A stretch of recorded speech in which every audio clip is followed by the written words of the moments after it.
नमस्कार मित्रों, जय श्री राम, हर हर महादेव। दोस्तों, स्वागत है आप सभी को मेरे YouTube चैनल हिंदी कहानी में, जहां मैं आज वो कथा लेकर आया हूं जिसे सुनकर आपके रोंगटे खड़े हो जाएंगे। क्योंकि आज हम उठाने जा रहे हैं पर्दा एक ऐसे सवाल से जो सदियों से अधूरा पड़ा है। क्या राजा दशरथ को विवाह करने का शौक था? क्या वो केवल स्त्रियों के साथ संबंध बनाने के लिए एक के बाद एक शादी करते गए? क्या राजा दशरथ जैसे मर्यादा पुरुष वाकई में चार चार विवाह इसलिए करते थे कि उन्हें वंशज चाहिए था, या इसके पीछे कोई और गूढ़ रहस्य छिपा था?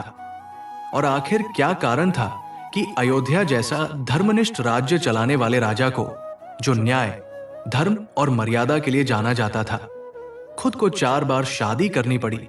तो दोस्तों, आज मैं एक एक पन्ने से पर्दा हटाने जा रहा हूं। मैं हर उस कोने को उजागर करूंगा जिसे अब तक छिपा दिया गया था, या जो वक्त की धूल में खो चुका था। लेकिन एक बात मैं आपसे पूरे प्रेम और श्रद्धा से कहना चाहता हूं। रामायण में स्पष्ट लिखा है कि जो कोई भी किसी कथा को अधूरा छोड़ देता है वो पाप का भागी बनता है। इसलिए आपसे विनती है कि इस कथा को अंत तक जरूर सुने। और हाँ दोस्तों, आप सभी के प्रेम और सहयोग से मेरे चैनल का वॉच टाइम तो पूरा हो रहा है, लेकिन अभी भी सब्सक्राइबर्स की संख्या बहुत कम है। कृपया चैनल को सब्सक्राइब जरूर करें ताकि ऐसी ही और दिव्य कथाएं आपके पास पहुंचती रहें। तो चलिए अब कथा को आरंभ करते हैं। त्रेता युग की बात है, जब अयोध्या में सूर्यवंश के प्रतापी राजा दशरथ का शासन था। कहते हैं उस समय अयोध्या सिर्फ एक नगर नहीं, एक आदर्श थी जहां न्याय जीवित था, धर्म हर घर में पलता था और राजा जनता का सेवक कहलाता था। लेकिन उसी आदर्श राज्य का शासक राजा दशरथ खुद एक गहरे द्वंद्व में उलझा हुआ था संतान की कामना में। दशरथ की पहली पत्नी थी महारानी कौशल्या, गुणों में श्रेष्ठ, नीति में निपुण और धर्म स्थिर। लेकिन विवाह के कई वर्षों तक भी जब संतान का कोई लक्षण नहीं दिखा तो राज्य के महामंत्री ऋषि वशिष्ठ और कुलगुरु मंत्रणा में जुटे।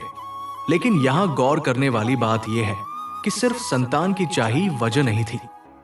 कौशल्या के साथ वर्षों बिताने के बाद दशरथ के स्वप्न में एक दिव्य दृष्टा प्रकट हुए, जिन्होंने कहा है, दशरथ, पूर्व जन्म के एक अधूरे कर्म का फल अब तुझे 4 विवाह के रूप में भोगना होगा।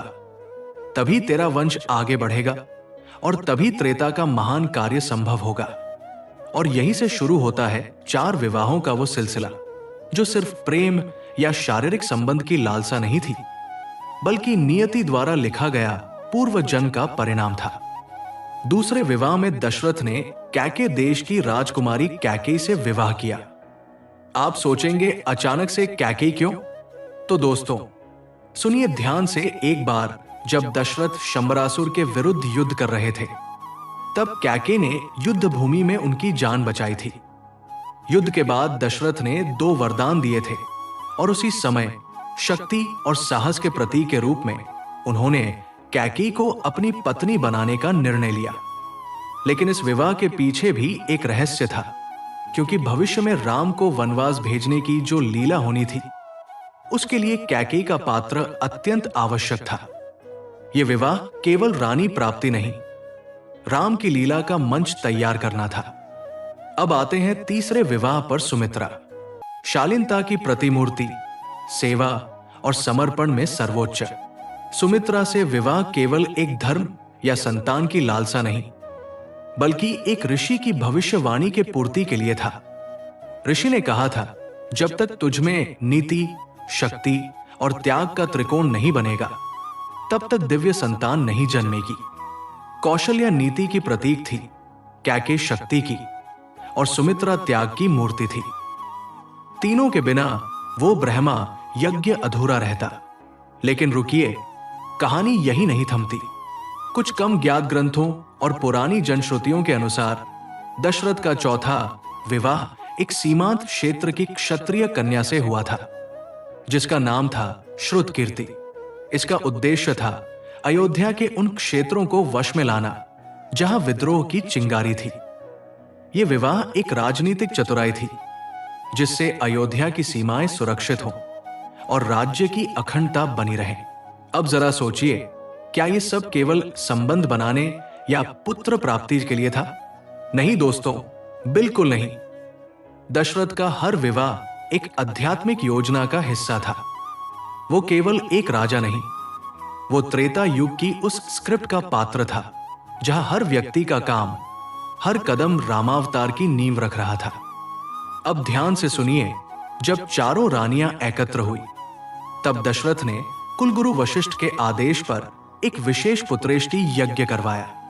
उसी यज्ञ की अग्नि से निकली दिव्य खीर, जिसे कौशल्या, कैकेयी और सुमित्रा ने विभाजित करके खाया और जन्म लिया मर्यादा पुरुषोत्तम श्री राम, भरत, लक्ष्मण और शत्रुघ्न ने। लेकिन भाग्य की रेखा बड़ी विचित्र थी। जिस पुत्र को पाकर दशरथ ने 4 विवाह किए, उसी राम के वियोग में उनका शरीर तक त्यागना पड़ा। यही था वो श्राप जो उन्हें पूर्व जन्म में मिला था।